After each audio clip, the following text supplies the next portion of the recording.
Welcome, everybody, to Explore Simplexity podcast. We have a very special guest today. His name is James, otherwise known as Jimmy Gorham. He's a good friend of my brother and I for, years now, decades more, maybe. And so Jimmy has done really well with poker. He's one of the youngest people to win a bracelet in the World Series of Poker. He started multiple businesses. Could say he's a serial entrepreneur and pursuing new projects. He's also a very spiritual person, and I thought he'd be a great guest for the podcast, discuss his background and his beliefs and his personal evolution.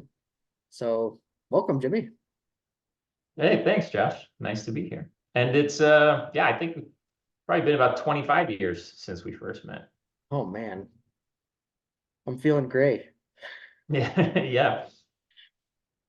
So I gave like a brief synopsis of your life. What else would you add in terms of like your background for people that don't know you?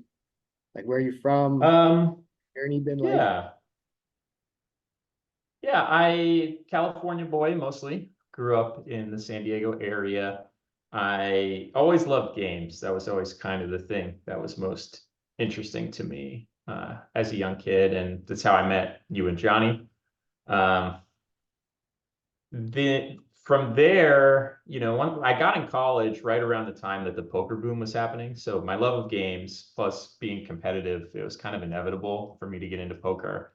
And I was a professional for 8 years, maybe 10 years, before I ultimately decided to move on to other things. And I'm sure we'll kind of get back to that because it plays into some of the rest of the topics you identified. But after that, I took some of the lessons from poker, and I went to graduate school for interactive media, which is game design, but also an emphasis on the narrative side.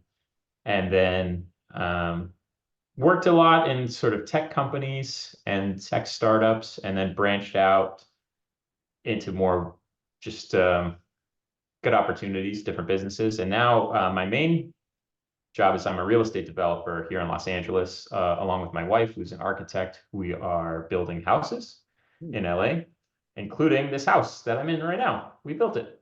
So it's I never in a million years, like when I met you 25 years ago, the odds of me becoming a real estate developer seemed very, very, very low. I never would have thought of it, but funny how life works. It's been a weird meandering path, but here I am. Right on. Now you said you considered yourself competitive, and I'm curious. I think we know, but I just want to clarify because a lot of people hear the word competitive and they think of it as a negative thing rather than like something that can compel you to be a better person. And I'd just like to unpack that a little bit. Like what does it mean for you to be competitive? Yeah, it's a mixed bag for sure. Because like if you just want to win, that can lead you to do underhanded things. And confession time. Used to play a lot of Magic cards back in the day, and I remember when I first got into like the competitive Magic scene when I was a teenager.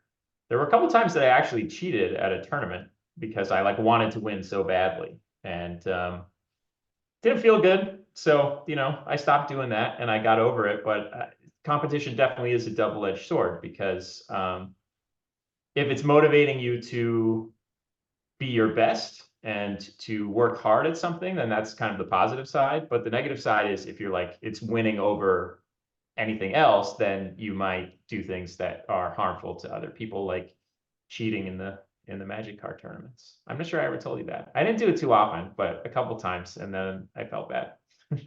You have a conscience, Jimmy. I mean, yeah, we all do, but you can drown it out if you want to. Yeah, for sure. This is kind of a strange aside, but so Jordan Peterson, he talks a lot about the psychology of spirituality. And in the New Testament, one of the unforgivable sins is blaspheming the Holy Spirit. And this is a very enigmatic thing. Like, what in the world does that mean? And various philosophers have given various explanations over the years. And one theory he suggested is that blaspheming the Holy Spirit is when you consistently ignore, punish, strangle your conscience.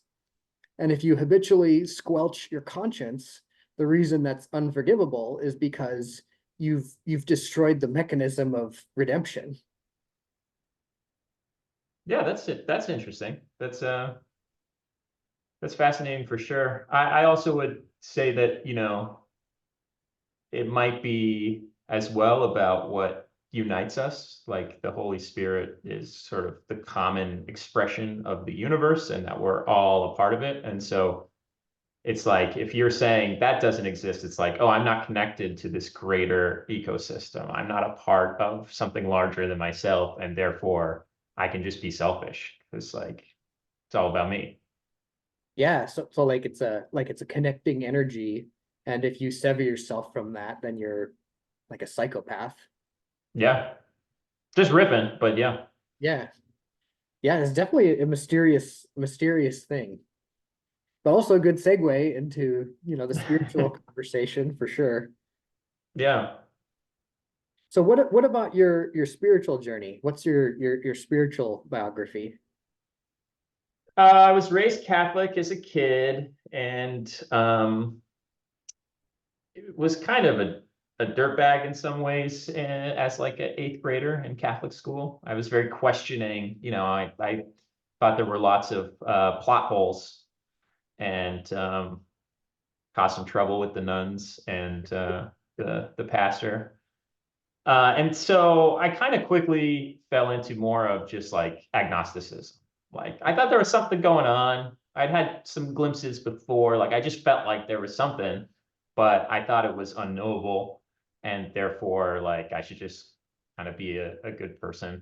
And so I was that way for a long time, and then kind of in my very late 20s, going into my 30s, which it was about 10 years ago now, I had some experiences that uh, kind of opened my eyes and made me think that spirituality was something that could be developed, that is knowable, and um, and yeah, kind of set me down a path of trying to actively awaken my spiritual side.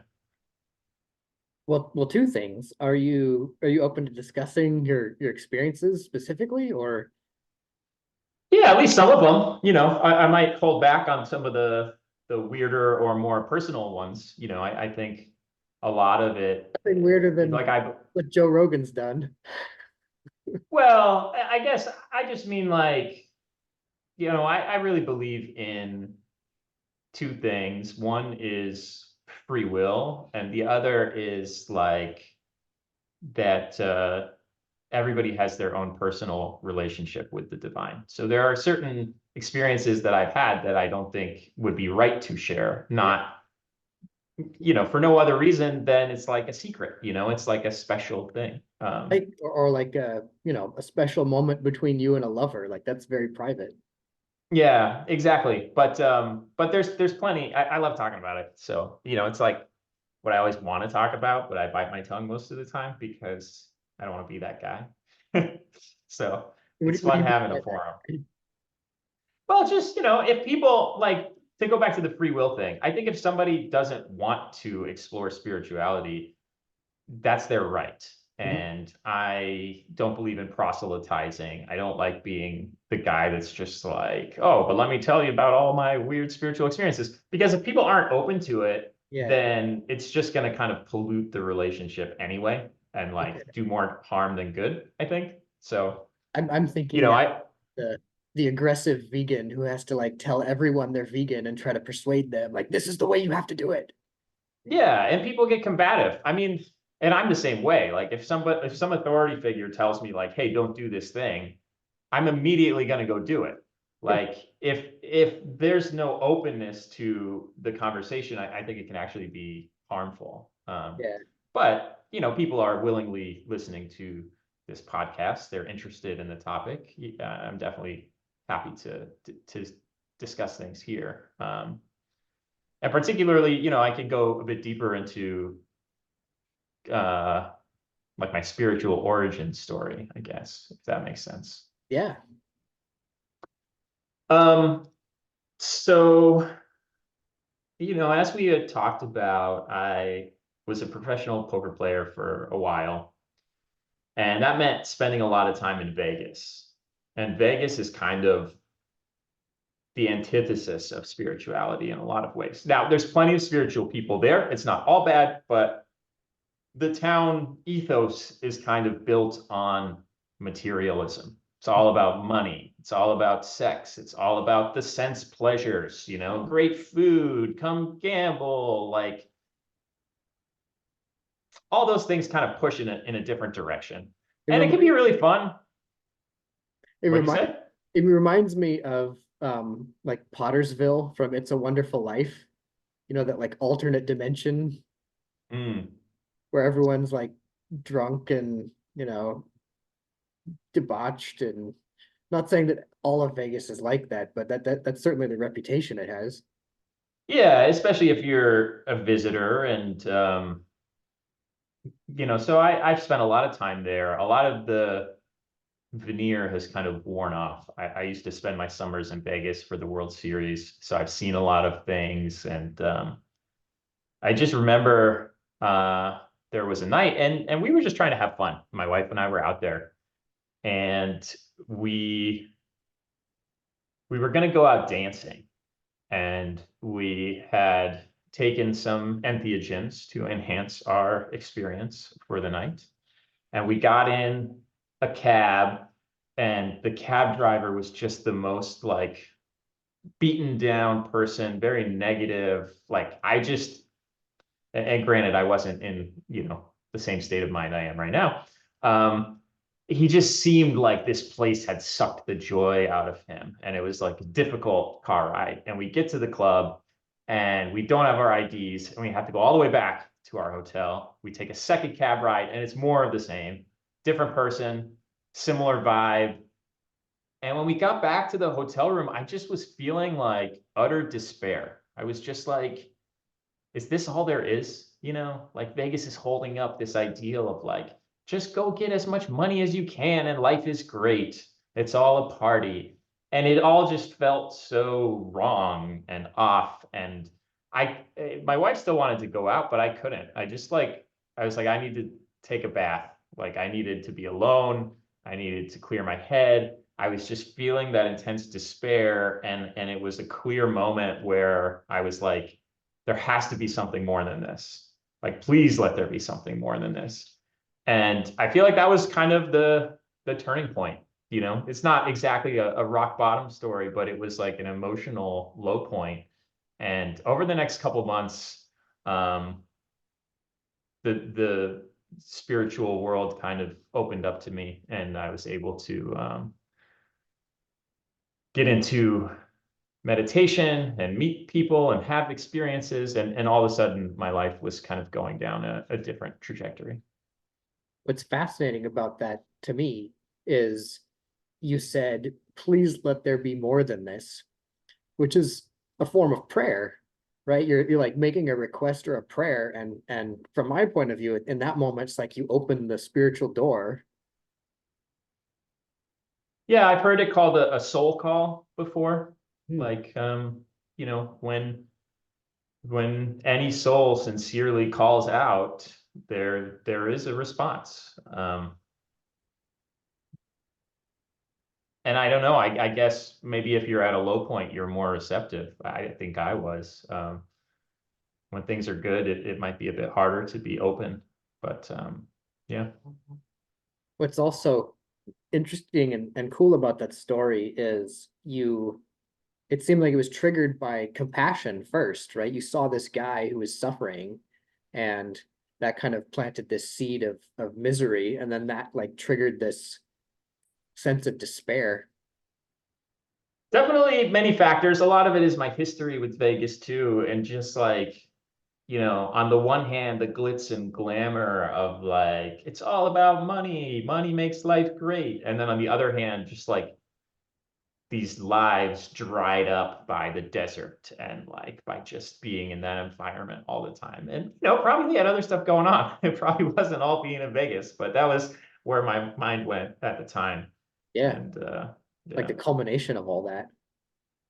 yeah, I've heard stories of like lawyers who are defense attorneys and they're really good at what they do and they get people off free who they know are guilty, and just seeing criminals day in and day out and getting people off, they said, just corroded their soul. And like, I can't do this anymore.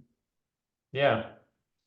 Yeah, I mean, life is like that. There's so many extremes, and it can be anything. I mean, from my experience, the more time you spend in a casino, like you're surrounding yourself with a lot of despair. Mhm. And even if you are successful in making money, it's like you see where the money comes from, you see what the industry is, and there's a little value there, but there's a lot of despair. And so any profession where you're kind of surrounded with a lot of negative environment for whatever reason, I think can be very degrading. Like I imagine working at a slaughterhouse would just be awful, or a prison guard, or you know all sorts of things. It's just like if you don't have a balanced environment, it's gonna take a take a toll. I love this term soul call. That's great. So you made this soul call. Like, is there anything else? Is there something more than this? And then you said you started getting like experiences, or what happened? Yeah, yeah. I for one thing was more open, so I was kind of like seeking out things. And so I went to try, I knew the Catholic Church wasn't for me, but I went and uh, tried different kind of spiritual activities. And in particular, I went to a meditation that was like, this is an introductory meditation. It's led by a monk. It's about 30 minutes long. And I went to that and just kind of had my mind blown. Like I don't know better words to use. It was just a meditation, but I felt something, like it felt like, okay, there is something here. It's very powerful. It's larger than myself. And I can learn more about it. I can get to know it. So I had that experience, and then I went into the book room just to kind of learn more about that particular faith, which the group is called the Self-Realization Fellowship. And I had an experience in the book room where I didn't even know what I wanted. There's like all these books, there's CDs, different things. And I was just kind of looking around, and I picked up a CD, not knowing anything about it, but it's kind of a lecture given by Paramahansa Yogananda, the founder of SRF. And just picking it up, it was like a lightning bolt shot through my arm. Like it was weird. I know it sounds weird. I just was like, okay, this is the thing. I have to buy this. I have to listen to this. And it was like a physical reaction, even though that doesn't make rational sense. That's my testimony. And that was it. That was the start. Right on. No, like Jung calls some of those experiences a synchronicity. It's like when things just happen. Okay, so Yeah. the self-realization fellowship, is that more, for people who don't know, is that more like Hindu or Buddhist, or what are the core beliefs? So the founder of Self-Realization Fellowship, Paramahansa Yogananda, came to America from India in the 1920s. So he was raised in the Hindu faith, but the teachings of SRF are non-dogmatic, and they call themselves the Church of all religions. Like it welcomes people of all faiths. I know SRF members who are Christians, who are Jewish, who are Muslims, who are Hindu. And it's kind of about like the underlying unity And it always uses that old story of the Yeah. man with 5 blind sons and the elephant. Yeah. Yeah, so the SRF is all about like there is one commonality, and it doesn't really matter what faith you are. Like your own practices are important because they're bringing you close to God, but it's kind of just about like a universal faith structure. And his purpose was trying to unify the East and West. So it's side by side there will be quotes from the Bhagavad Gita and then quotes from the Bible, and it's the interpretation is like these are the same things. And you already brought up the Holy Spirit, so I'll use that as an example, which is in the Hindu teachings. There's this concept of Om Tat Sat, which is the Trinity from the Christian interpretation of like Father, Son, Holy Spirit. Although I said them in different order. Like Om is the Holy Spirit.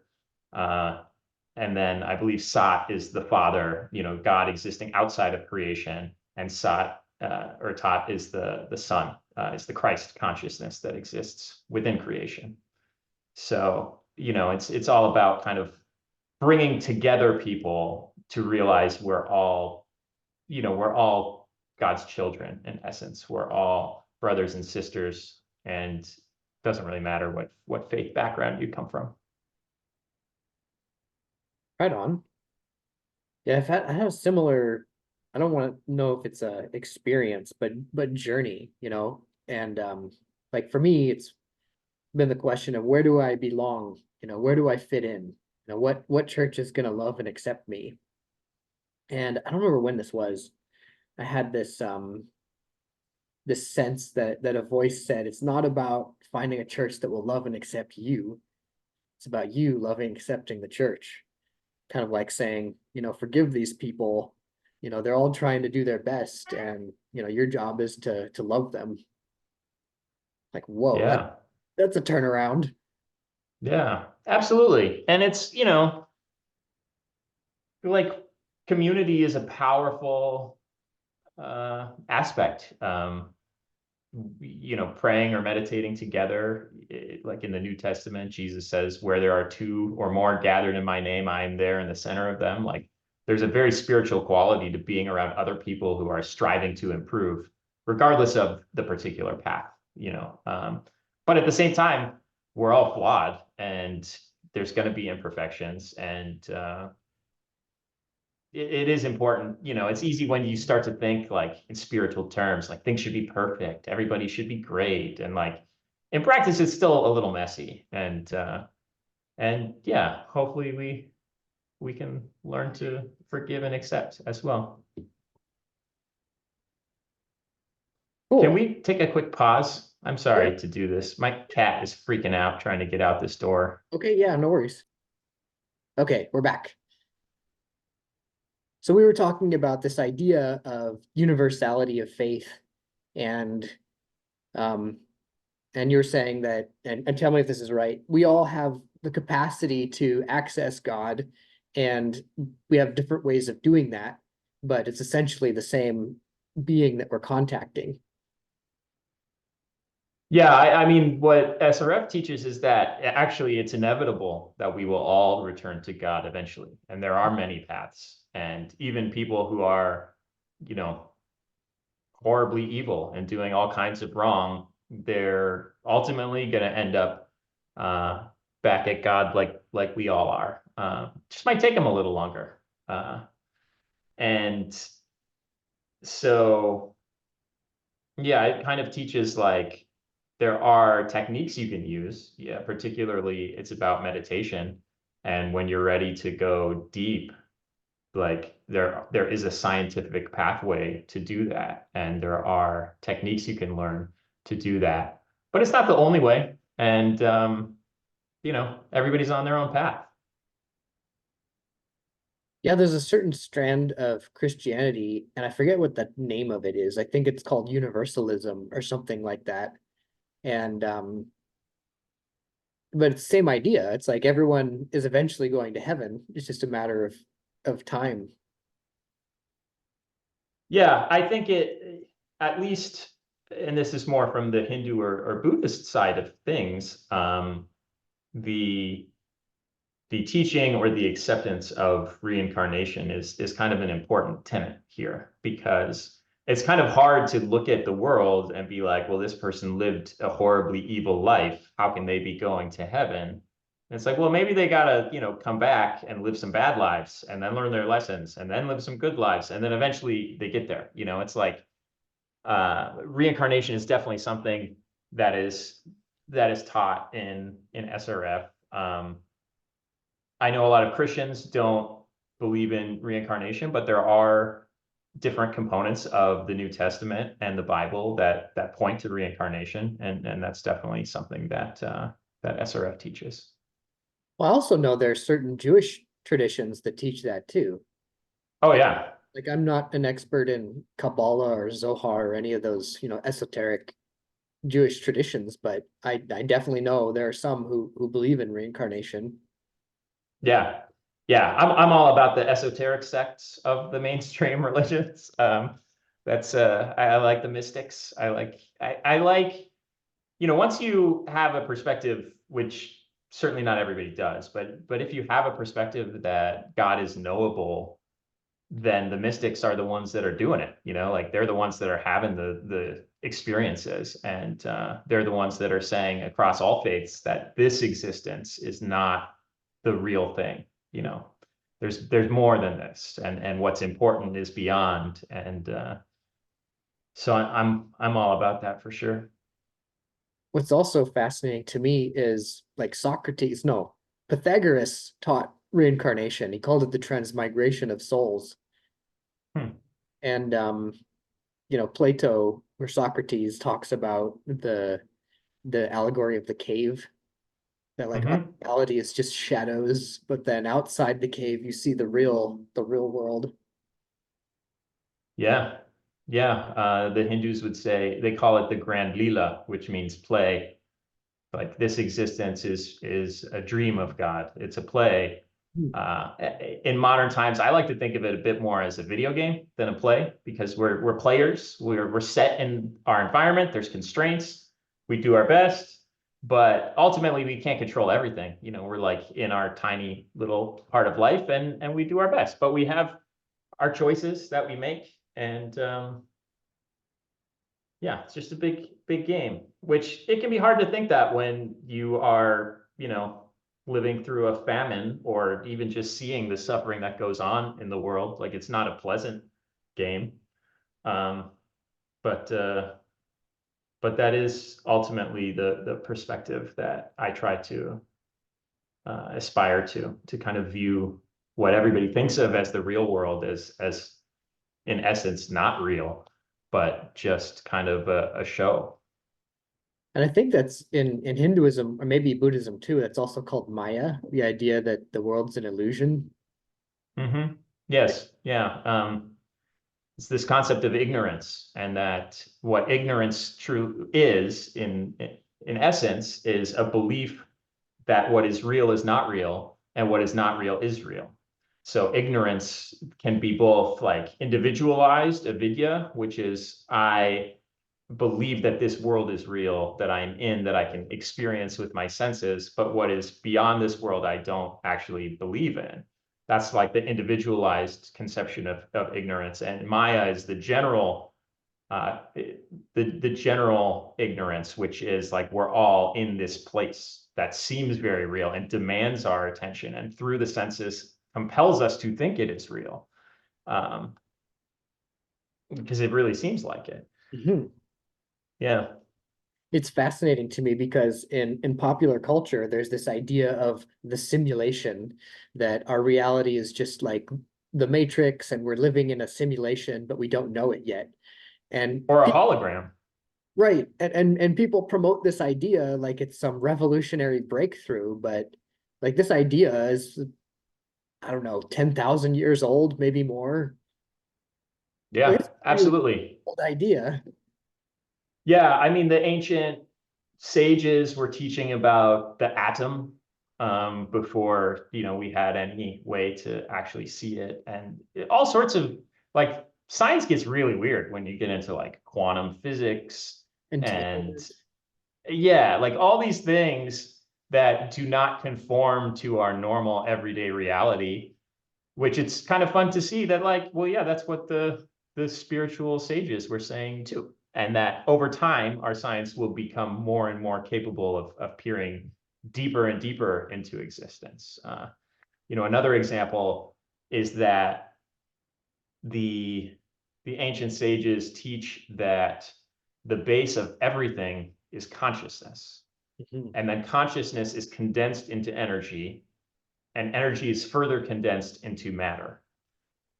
And now our science is basically shown, with ideas like string theory, it is that ultimately what we perceive as matter, as solid, when you break it down far enough, is just vibrating energy. And that's an ancient spiritual view. And my hope is that with enough time we might further be able to get into what the essence of energy is, and be able to confirm that basically all that exists is consciousness, that there is one consciousness that is everything. And it's just being divided into these different ways to give us the appearance of separation. Mhm. I think that's called panpsychism or panpsyche, something like that. I don't know. I'm just putting the root words together. Yeah. But people have also talked about the ground of being. Like, what is the ground of being? And one answer is it's some sort of consciousness.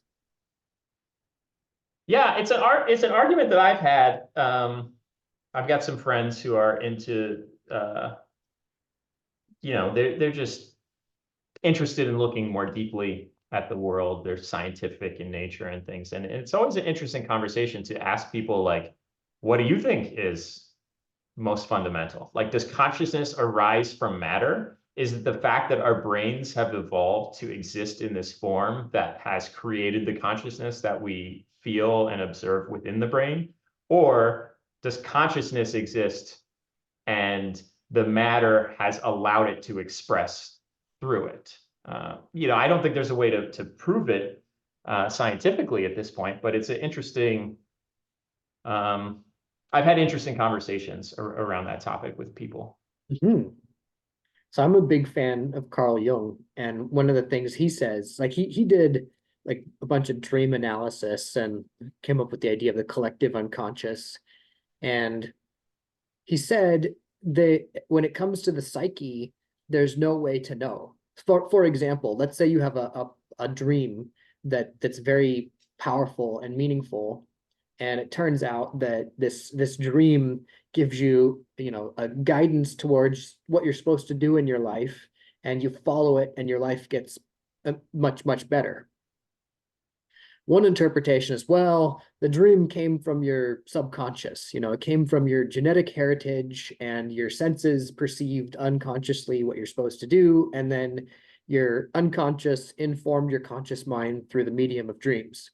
That's one interpretation. Or you could say there's some sort of metaphysical force rooted in love and compassion that's trying to give you guidance because it wants you to have a better life. And his point was there's no way to distinguish the two. Like, from the perspective of the psyche, there's no way to know which it is. I largely agree. I think that I do believe in intuition, and I think that intuition can tell you the truth of a thing, but it's within yourself. And I think all miracles are kind of like that. Like, I don't think God wants us to know definitively that they exist, because it'd be really easy to do it, just like explode the sky and put it back together with like a message. Like, I did this. Then we would all worship God out of fear because we know that it's real. Um, Most things that I would call a miracle are my own interpretation of synchronicity or of those events, where if I explain them, people could say, oh, well, it's just there's a coincidence here, here, here, here, and here. Like, they can all be explained away. And maybe, like, it's up to each person to answer that question for themselves. Like, is this real?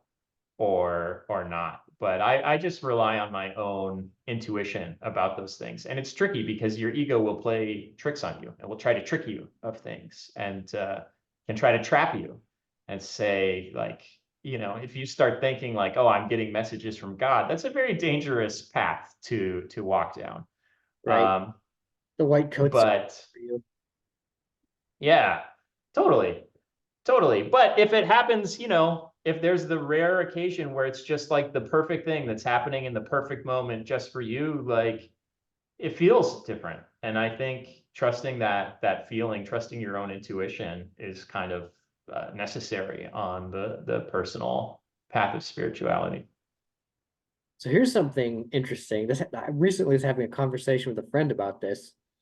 So let's say you are praying to God, you're asking for guidance, and while you're praying, a dove comes down and lands on the windowsill. Like to me, that seems like God's like winking or saying, I got your back. Now, what if you're supplicating to God and you're on YouTube and a video appears in the suggested list and you like, hey, that video is totally relevant to me. I would actually be skeptical of that because I know YouTube is run off an algorithm, so it's probably watching what I'm interested in and giving me feedback based on what I'm interested in. So because the message, so to speak, comes through a medium of technology, I would be much more skeptical to say it has a divine source, whereas if it's natural and it's this coincidence within nature, like that seems to me much more spiritual. What do you think about that? Um, it's hard to say. I've definitely had experiences that were super weird that came through technology. And like, you know, at the end of the day, if something is pushing you to be better somehow or to learn a lesson, doesn't matter. It's like you can run yourself in circles, but like there's we've been talking much more on like the esoteric side of things. And where I ultimately fall is like if these things are helping you become a better person, then they are real to you because that's what life is all about. It's like trying to grow. Um, and improve. But on the other hand, like I think there's a much more practical side of spirituality that kind of doesn't get talked about enough that is more obvious and experiential for people. Um, so, just to jump into it, because I kind of forced my way in that direction. I'm a big proponent of meditation, but also this idea of sadhana, which is like spiritual disciplines that you undertake as a person on the regular to try to be your best self. And Mhm. like meditation, on the one hand, you can view it as like, okay, this is this esoteric quest. I'm trying to like, you know, have these mystical experiences. I'm trying to find out like what is underlying existence. Like you can also just forget all that stuff and just meditate because like, okay, how are you now as a person? If you meditate on the regular, like how do you feel? Do you have more energy? Are you kinder? Do you have less moods? Like I think, to sort of save us from going off the deep end of like, oh, they're just so worried about these things that aren't provable and certainly aren't shareable. It's like, but also the same people who are teaching us these concepts are telling us like, okay, go meditate, go exercise, eat healthy, like do these things that are good for you. Like fasting, like fasting is an example, is this spiritual practice that exists across many different religions. And like, there's different sort of reasons behind it, but at the end of the day, it makes you healthy. It makes you a better human. And there's all sorts of science to prove it out now, and people are experimenting with different types of fasting. But like spiritual practices should also just like be things that when you do them, you feel an improvement within yourself. And that's a lot of the evidence and proof that's more down to earth, I would say. Mhm. That's really cool because I know there's some rabbis, I think a lot of rabbis would say, so there's a story about this young Jewish boy who goes to a rabbi and says, I'm agnostic. I'm not sure I believe in God. And the rabbi responds, are you following the commandments? The boy says yes. He says, that's all that matters. Just follow the commandments. And I thought that's absolutely fascinating because there's this emphasis on the practice, right? It doesn't matter what you believe in your head, it matters that you follow the commandments, at least in Judaism. And I think, and this is not a criticism, but I think Christianity puts a lot of emphasis on beliefs. Like what do you believe in terms of like a semantic proposition, right? What's your theology in terms of your belief, Yeah, as opposed yeah. what do you do? And I think theology is valuable. And here's just my thinking, and this relates back to what you were saying in terms of reincarnation. From a psychological perspective, I think your beliefs drive your worldview, and they influence how you interact with others.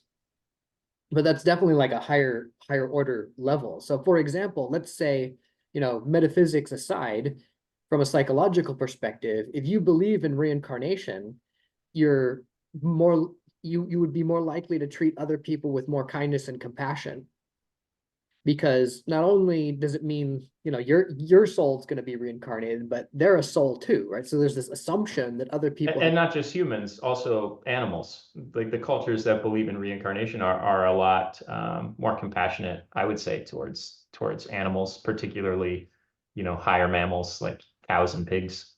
Yeah, and so there's this weird, to me, like chicken or egg thing where, is it the belief in reincarnation that influences this compassion for animals and people, or is it the compassion for people and animals that's there as a practice, and then the reincarnation is just an explanation? So like the belief versus the practice, like which one is more important is not entirely clear to me. Yeah, I think that uh like the story of doubting Thomas is very misunderstood. And that in Christian faith, it's Christian theology, particularly, but probably applies to other groups as well, is like faith is just blind belief, basically. The authority has told you that this is true, therefore believe it blindly. And I don't ascribe to that at all. I think that faith comes from experience, and that the story of doubting Thomas is like, yeah, he needed a real experience. And like, otherwise, why would Jesus be there in the first place? It's like we need some proof. And I think that is the basis of true faith, is experience that you have had within yourself. And so that'll put you on a particular path. And it might be completely weird. It might be totally your own. It might not conform to existing theologies, or it might. Everybody is kind of different, but I think ultimately what's most important is like that personal experience. And you should be rational. You should be a rational human, and you should rely on your actual experiences, but you should also be open to things being different than what you thought. Um, being open to experience and then learning from those things is, in my opinion, the true basis of faith. It's part of why I'm against proselytizing. It's just like, no, people need to be true to themselves and to their experiences. And eventually that will, in my opinion, lead them towards spirituality, because there is a universality of experience that leads people in that direction. Right on. There's this other idea that I call the branding problem. And so in our previous episode, Johnny and I were talking about metaphors and language, and how metaphors have a lot of power. But the challenge with a metaphor is that people mistake the metaphor for the thing. Like it's trying to communicate an idea, but people confuse the representation with the thing, with like the notation that's trying to represent it. And, Yeah. and I think religion also has what I call a branding problem. I'm going to pick on the Hindus a little bit here, because a lot of Hindus argue that there's a trinity, the Trimurti, between Vishnu, Shiva, and Brahman. And then certain sects say, oh yeah, we totally support this Trinity idea, but the Brahmites, it's really Brahma that's the one that's on top. And then the Vishnuites say, oh yes, we believe in this Trinity, but really it's Vishnu. That's the one that's on top. And then, oh yes, yes, we believe in the Trinity, but really it's Shiva that's on top. And it turns out it's the priests of Shiva, who are the Shivites, representing, Shiva as the top god. And to me, that just seems like a branding thing. It's like this is our brand and our system that we've created to convey the religion. And to me, when people start getting into like specific names like that, and at the same time arguing, oh yes, they're connected, but our brand is the real brand, I personally get a little skeptical. Yeah. I mean, people are the the interesting thing is like if you are a spiritual person, you've had some experiences that have opened you to this particular thing. It becomes very important to you. Yeah. And when something is important to you, it becomes hard to like question it. It becomes hard to not take it super, super seriously.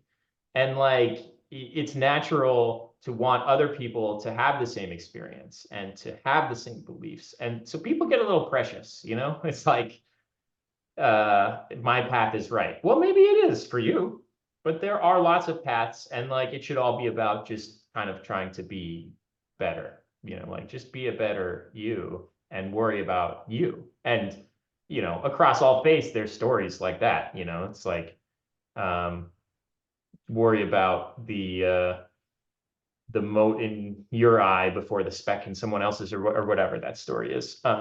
It's like this concept of like when you start worrying about other people and projecting your beliefs onto them, it's really because it's important to you. And, I think that's the mistake that people make. It's like it's hard to have something be very, very important and personal and then not want it to be applied to others as well, I think. Yeah, I also think like what you're saying, I think there's this tribal aspect and also an association.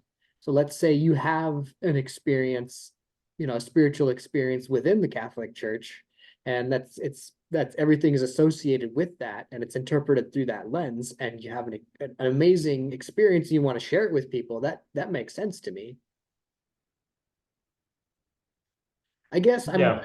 I'm thinking more like, in the New Testament, Christ is always combating the Pharisees and the Sadducees and like the scribes, and they seem to be like bureaucrats who are interested in maintaining a political structure rather than the actual spiritual experience.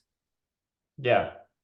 Yeah. I think another way to put that is like there's plenty of people who can talk about theology and maybe have even studied it extensively, but what have they realized? What have they experienced within their own lives?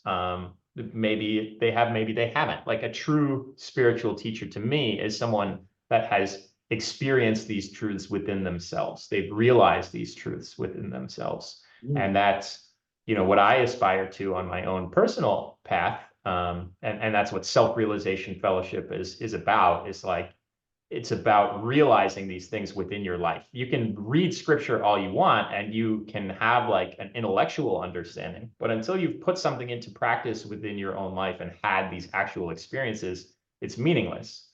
And the Pharisees, I mean, they knew the scriptures. They were the religious leaders who were able to, preach to people and say, like, this is the way that things are. But they were humans and they had their own interests and their own desires. And they were using theology as a tool to, yeah, keep their power or their wealth or whatever it was.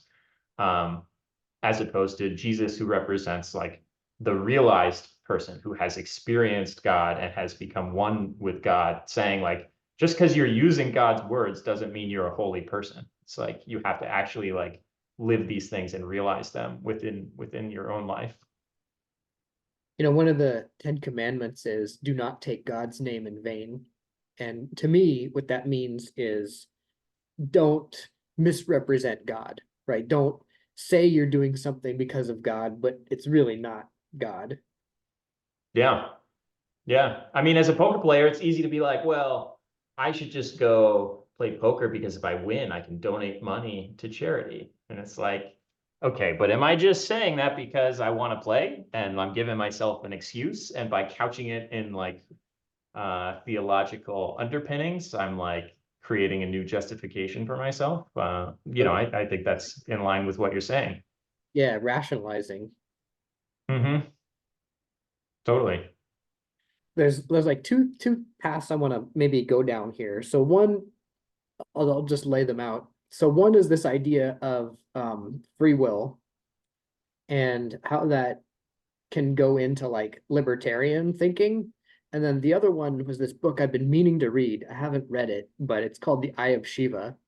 And the premise of the book is how a lot of Hindu mystics foresaw the technological transformations that we're experiencing now, and how a lot of the beliefs and things that they saw were like prepared for this internet age. What's an example?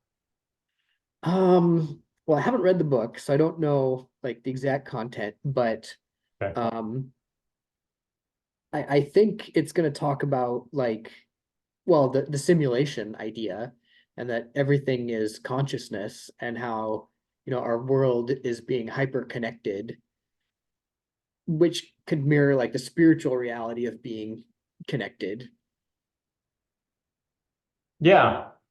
Yeah, I think there's also this idea of like the ages, like in the dark age, Oh yeah, everybody thinks that all we are is matter. the And yuga, then the Kali Yuga. yes, exactly. The yugas. And so in the progressive yugas, we start to understand more of the nature of existence. And like right now we're seeing in society that we're learning that there is more than matter, like we're understanding these electricities, the beginnings of magnetism and things like that. And so I think that's definitely a way to look at technological advancement is part of our greater awareness as a species of the underlying nature of existence. Right on. And you mentioned free will and this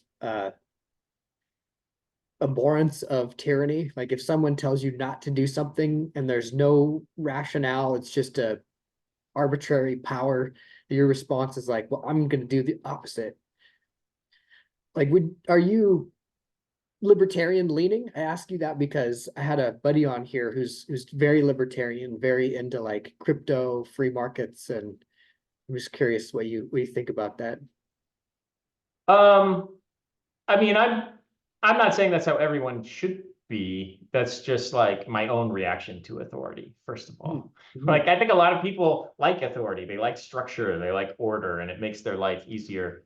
Um, I'm not like that. So I personally live a very individualistic sort of life. I don't think I'm libertarian leaning.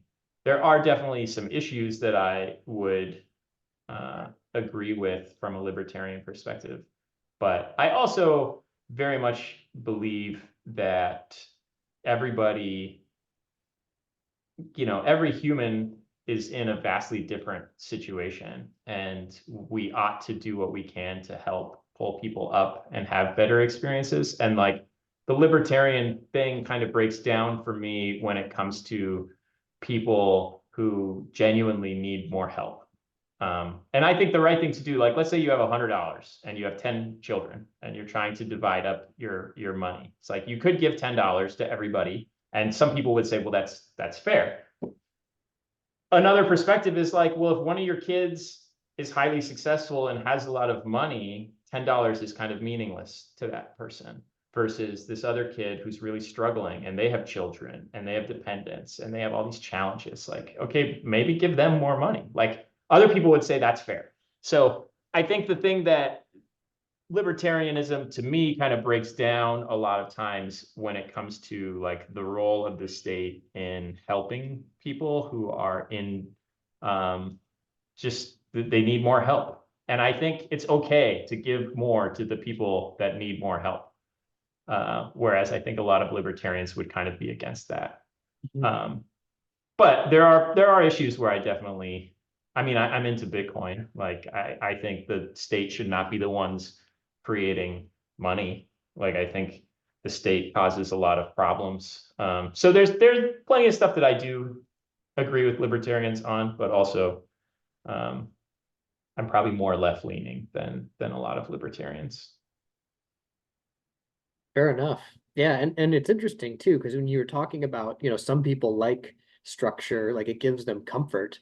That could be also part of the branding thing we are talking about previously as well. Yeah, I mean, life's hard. Like, there's so much going on. It's so hard to do everything, especially if you are struggling and you've got children and you've got commitments and your day goes by so fast just trying to get by. Like, having a nice structure in place, having a nice community. Like, I think it's okay that a lot of people view spirituality more passively.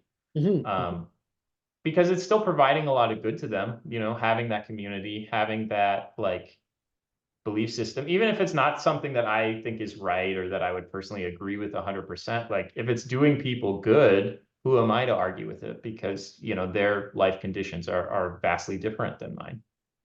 And anthropologically too, every tribe has either a shaman or a spiritual leader or a medicine man, and right, not everyone's a shaman. That's just like one person who fills that role. Meanwhile, everyone else in the tribe is a mother or a father or a hunter or a warrior.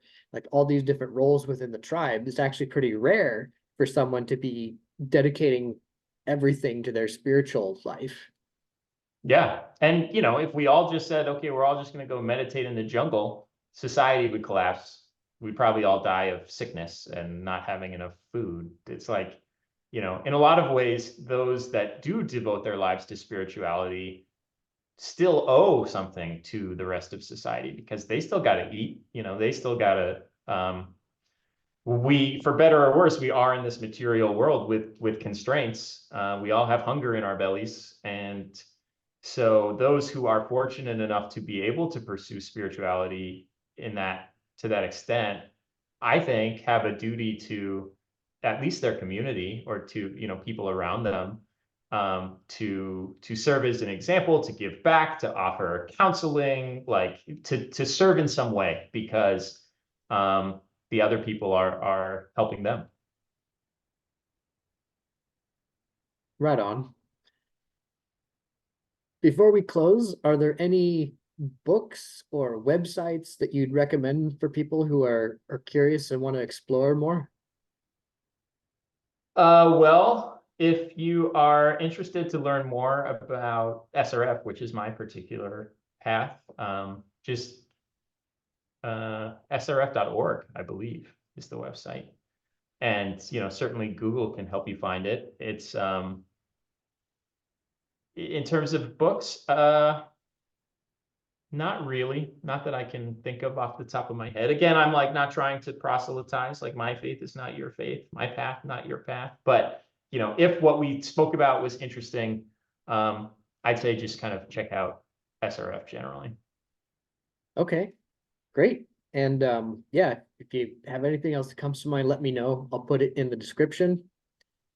Thank you for coming. And everyone, thank you for watching. If you found value here, like and subscribe, comment, and remember, always be curious.